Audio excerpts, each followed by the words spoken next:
Dönün! Kıdemli Çavuş Hilal Öranbağ. Tören programını arz ediyorum.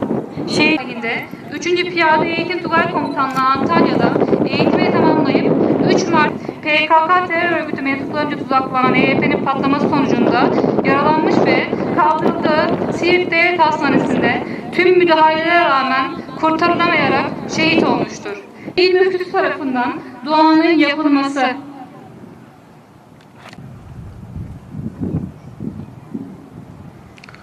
Amin. Namusumuzu, ezanımızı koru ya Rabbi. Ya Rabbel Alemin. Gündeş kardeşimizi rahmetinle kucakla ya Rabbi. Resulullah sallallahu aleyhi ve sellem Efendimiz şehadetin peygamberlikten sonraki en yüce makam olduğunu haber veriyor.